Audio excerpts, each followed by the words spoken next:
Qué gusto reencontrarnos en este su programa, El Sabor del Saber. Y tal como lo prometimos en nuestro programa anterior, vamos a seguir platicando con Sergio Vela, este conocedor de la música y de la ópera, pero así importantísimo. Pues, de nueva cuenta, Sergio. Marta, continuamos, qué placer. Aquí te damos la bienvenida. Un placer, gracias. Oye, pues sabemos todos tus esfuerzos que has hecho para poner en escena grandes óperas. ¿Por qué no nos haces un recuento? Platícanos. Bueno, yo recuerdo cuando yo era muy pequeño, hacía teatritos. Ah, mira. Me gustaba jugar al teatrito y con discos, con muñequitos y demás, oía la ópera y trataba de hacer, de dibujar una escenografía infantil, por supuesto. Con el transcurso del tiempo estuve estudiando teatro y música y llegó un momento en el que yo quería ya hacer una tarea escénica y agradezco profundísimamente a Eduardo Lizalde, que era el director de la Ópera de Bellas Artes. Enrique Diemeque era el director musical y yo colaboraba con ellos, pues yo empezaba como gerente artístico de la Ópera de Bellas Artes, que en un momento en que Ludwig Margules, de felicísima memoria para mí, decidió dejar colgada una reposición de su Fausto en el año de 1990, sugirió Ludwig que la dirigiera yo en compañía de Mario Espinosa, que había sido su asistente, uno de sus asistentes en la puesta inicial de Fausto. Y con el respaldo de Eduardo Lizalde, digamos, me lanzaron al ruedo. Así fue, hace 25 años. Tenía yo en ese momento 25 años. Sí. Ya las cuentas son muy claras, no tengo 50. Y a lo largo de estos 25 años he tenido la enorme dicha de hacer una serie de óperas que forman parte, digamos, de mis amores lírico-escénicos más acendrados. Después del Fausto hice en México La Clemencia de Tito, el estreno en México, la última ópera de Mozart. Después llevé a escena El Holandés Errante de Wagner. En Estados Unidos debuté con Salomé. Hice después en México Tristán e Isolda de Wagner, Idomeneo de Mozart, el estreno absoluto de la versión definitiva de The Visitors de Carlos Chávez, Una flauta mágica, una ópera cuyo nombre no digo, es la ópera escocesa, Macbeth, da mala suerte decir el nombre. Sí. Y empezó este proyecto. ¿Por qué da mala suerte? Porque la tragedia de Shakespeare sobre el rey escocés, el MacRey, se asocia siempre con jetatura, y yo digo que no soy supersticioso porque da muy mala suerte. Entonces, prefiero decirle la ópera escocesa. Sergio, y a ver, con todo este cúmulo de obras, yo diría que dejamos como para el estelar El Anillo del Nibelungo. Pero antes, ¿por qué no compartimos estos saberes tuyos con nuestro público de qué es la ópera, y sobre todo pensando en esta diferenciación con otros subgéneros o géneros o divisiones, la opereta, la zarzuela, para saber bien de qué hablamos, también para efecto? Me parece muy importante y creo que será muy pertinente, Alejandro. La ópera surge como un experimento, es un invento de un grupo de ociosos del Renacimiento que querían rescatar un ideal imaginario de la representación teatral de los griegos. Eso es. Ellos, como nosotros, sabían que los griegos entonaban la tragedia y que se hacían acompañar de instrumentos. El coro. Había coro, pero no sabemos exactamente a qué sonaba. Ni siquiera sabemos cómo se pronunciaba el griego clásico a ciencia cierta. Tenemos indicios, pero no podemos saber a ciencia cierta. Entonces lo que sucedió es que durante el proceso de desarrollo de la música en la Baja Edad Media e inicios del Renacimiento, que el discurso musical se vuelve más complejo, se halla el caldo de cultivo, digamos, para lograr esta síntesis idónea de juntar la palabra dramática, una trama, un drama, expresado a través de la música. Aunque hay antecedentes en la Baja Edad Media y el temprano Renacimiento, podemos señalar que el origen de la ópera tiene una fecha muy precisa, el 24 de febrero de 1607, con el estreno del Orfeo de Monteverdi. Eso es. Y no es extraño que la primera gran ópera, el Orfeo de Monteverdi, verse sobre una figura que es un poeta que canta. Es decir, Orfeo es una figura que dice y canta, es acompañado de la lira, es decir, claro, la palabra y la música. Todo lo que viene después es el desarrollo. Tiene 400 años la historia de la ópera, y zarzuela, opereta, comedia musical. Y así rápido, ¿cuáles serían las diferencias? Son formas más ligeras, de teatro más ligero, pero no en forma alguna desdeñable. Claro. Es decir, sí, son expresiones. Son expresiones derivadas de la ópera más formal, más seria, que pueden aludir a crítica social o a divertimento también. Queda claro. Y eso me parece que es también valiosísimo. Muy bien. Pues muy bien, como siempre, opiniones muy, muy, muy certeras. Vamos a la pausa y regresamos.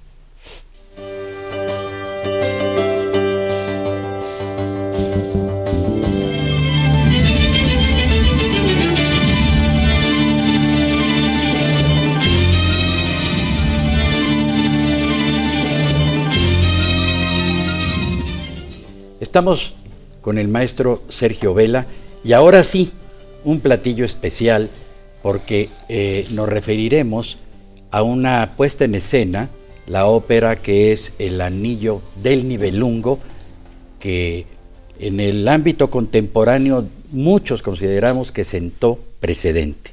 Es una obra compleja, maravillosa, llena de interpretaciones, mensajes, lecturas, como ahora decimos, y que pues además revela hasta el carácter de un pueblo, la personalidad de una época y de estos mundos que podrían parecer muy lejanos y antiguos a nuestros días, pero que de alguna manera con su épica todavía aparecen y renacen de muchas maneras.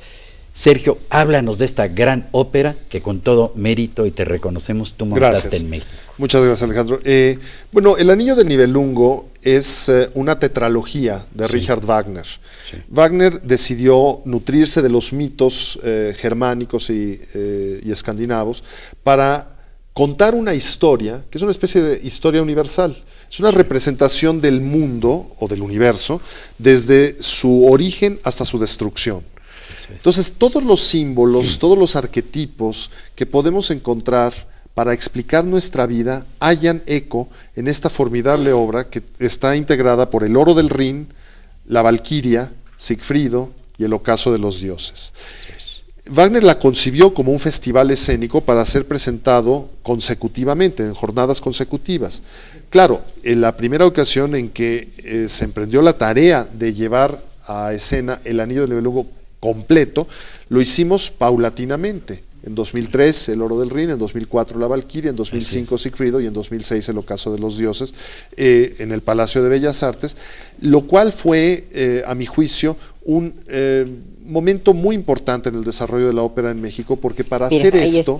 Ahí está el libro. Que además es un gran libro, no solamente una gran ópera. Turner publicó un lindo libro, y lo que sucedía es que para emprender una tarea de esta dimensión era necesaria mucha planeación, y en México no somos muy buenos planeando a mediano y largo plazo. Entonces, el reto mayúsculo, además obviamente de la interpretación que siempre implica, pues, en fin, muchos elementos que concertar. Y lo estamos viendo, Sergio. Estamos viendo una serie de imágenes aquí del libro, de los ensayos. Todas las imágenes estas en blanco y negro son tras bambalinas.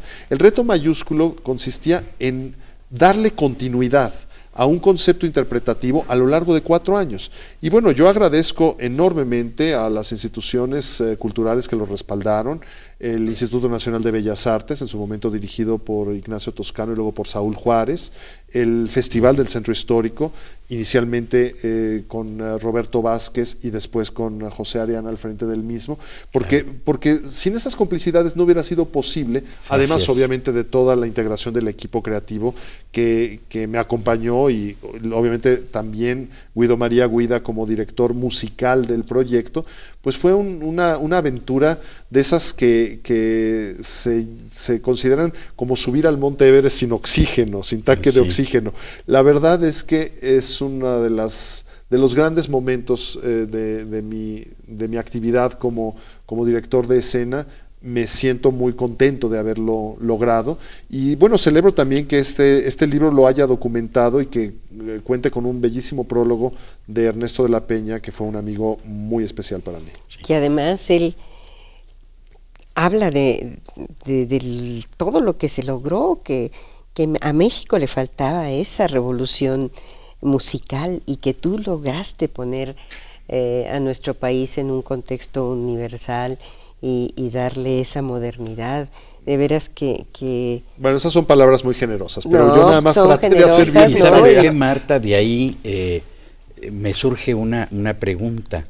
En la vida personal de Sergio Vela, ¿qué significó, ahora sí que antes y después de la puesta de esta ópera?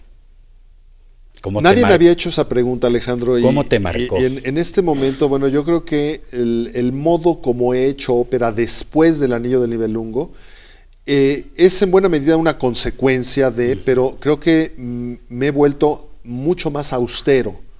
Había una tendencia a la austeridad en mis puestas en escena. Creo que después de haber emprendido esta gigantesca tarea, me he vuelto más austero, aunque la ópera, una de las óperas que dirigí después, en 2012, por ejemplo, La Mujer sin Sombra de Strauss, que es de una enorme complejidad, es más difícil de interpretar quizá que El Anillo del Nibelungo, pero la puesta en escena estaba marcada por una mayor, austeridad, creo. Me parece además que esta puesta en escena, El Anillo del Nibelungo, me conmovió mucho internamente, porque coincide con momentos críticos de mi vida, coincide de mi vida personal, coincide también con un replanteamiento de perspectivas, diría yo, filosóficas, religiosas, en fin, un poco antes y después que tú mencionas. Creo que sí me dejó una huella muy, muy honda. No sé si podría yo volver a hacer un día otra puesta en escena del Anillo. No lo sé. Lo que no sí lo sabes, ojalá sí. Bueno, lo que sí sabría es que la haría distinta, de manera distinta. Retomaría muchos elementos, obviamente, pero la haría de una manera distinta, porque creo que... ¿Cómo la harías? No sé, no te podría responder, no porque eluda la pregunta, sino porque es tan complejo. Sé que tendería a ser más austero, por ejemplo. Eso sí. ¿Y hay algún plan, ahorita algún proyecto en estos días? Bueno, en estos días sí, estoy por tomar un avión a Brasil para irme a dirigir una ópera en Sao Paulo, una ópera que hace muchos años quería yo hacer, que es El amor de los tres reyes de Montemezzi, una historia tardorromántica, cargada de simbolismo medieval y erótico. Es una obra bellísima, es como una especie de Tristana e Isolda, pero con sonido italiano, de principios del siglo XX, que voy a hacer en Sao Paulo. Este año tengo prevista una obra de teatro por invitación de la Compañía Nacional de Teatro, pero eso diré que Luis de Tavira dará más información en su momento. Y bueno, pues en fin, ya sabes, continúa uno siempre con grandes planes para seguir. Marta, activo. Y si te parece, creo que vamos a la pausa, podemos dejar una pregunta sembrada. ¿Cómo no? ¿Cómo está el nivel de la ópera en México? Ahora que hablas de Brasil, pues también con Europa. ¿Cómo nos ubicamos en términos de calidad, de importancia, de presencia? Pues muy bien. Vamos a la pausa y regresamos.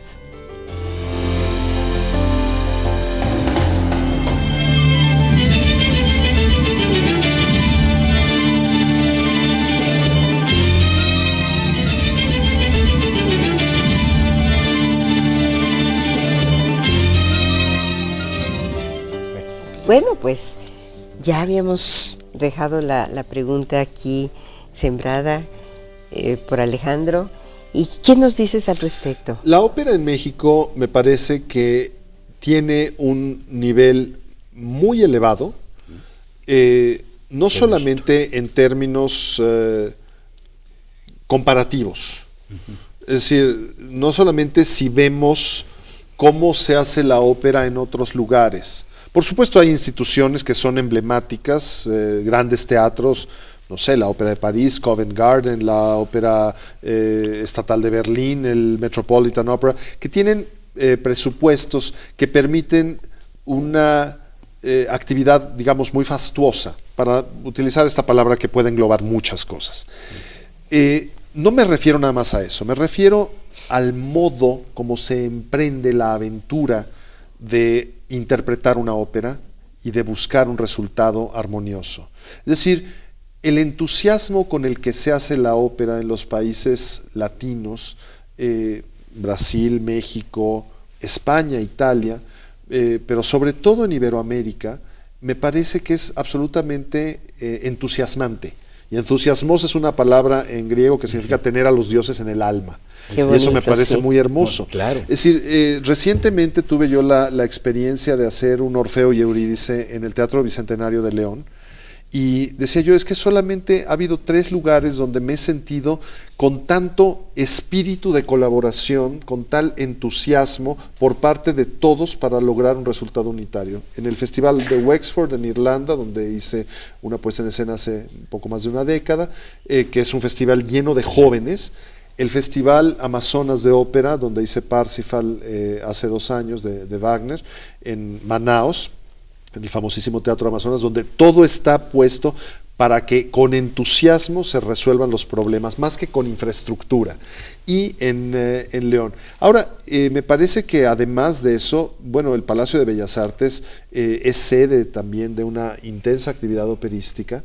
¿Cómo no? Ya mencioné en nuestro programa anterior que me parece que los problemas son más de estructura operativa que de infraestructura. Hay un estupendo director artístico, el gran cantante, gran tenor Ramón Vargas, querido amigo, pero el escenario del Palacio de Bellas Artes para mí siempre será el escenario predilecto, porque es el primero que yo conocí y es en el que más he trabajado. Entonces para mí ese es como tu casa. Pues hablar como un poco, sí, me siento como en casa. Oye, Si no es mi ¿verdad? casa, por lo menos me Claro. siento como en casa. Tengo curiosidad, hay algunas óperas en la historia que se pierden, pero se sabe que existieron, pero no llegaron a nuestros días, como Dafne y otros vestigios de esa ópera que se perdió en el tiempo. ¿No sería importante rescatar a esos personajes? Sin duda, hay más de 60,000 óperas compuestas. Muchas han quedado soslayadas por el transcurso del tiempo porque la historia también discrimina y sobresalen los mejores productos. Pero, por ejemplo, la Dafne que mencionas de Heinrich Schütz es la primera ópera alemana y desafortunadamente la partitura está perdida. Eso es. Como están perdidas varias de las partituras de Claudio Monteverdi, entre el Orfeo y sus últimas 2 óperas, que son el Retorno de Ulises a la Patria y la Coronación de Popea, hay varias óperas que están extraviadas. Yo no quisiera decir perdidas, porque si perdidas quiere decir que ya no las vamos a encontrar. Hay alguna esperanza. Yo tengo la esperanza, es así como de esos surgen sueños de que en algún momento nos lleguen con la noticia de que en tal o cual biblioteca apareció el manuscrito y podamos rescatar esas obras. Siempre hay una labor importantísima de rescate, incluso de la ópera mexicana. La primera ópera mexicana está extraviada. ¿Cuál es? Parténope, la Parténope de Manuel de Sumaya. Sabemos que la primera ópera compuesta en América, La Púrpura de la Rosa, de Torrejón y Velasco, con libreto de Pedro Calderón de la Barca, se estrenó en la Corte Virreinal de Lima en 1701. Es decir, 100 años después del surgimiento de la ópera en Italia, llega al Nuevo Mundo. Y muy pronto llegó a la Corte Virreinal de México. Esa ópera existe, está totalmente rescatada, pero nuestra primera ópera novohispana, la Parténope de Manuel de Sumaya, no tenemos la partitura a mano. Está extraviada, no diré que perdida. No, vamos a ser optimistas. Pues ojalá aparezca ahí muy pronto. A mí se me antoja preguntarte que seguramente en muchas óperas, y bueno, lo hemos constatado, hay escenas de gastronomía. ¿Tú recuerdas cuáles son, así, aunque sea así un recuento somero? Bueno, por ejemplo, todo el acto segundo de Tosca, la cena está esperando a Scarpia.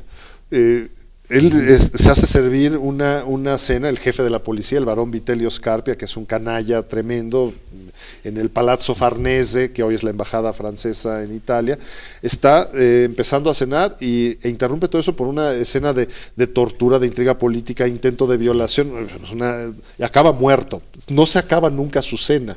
Sí. Esa es una.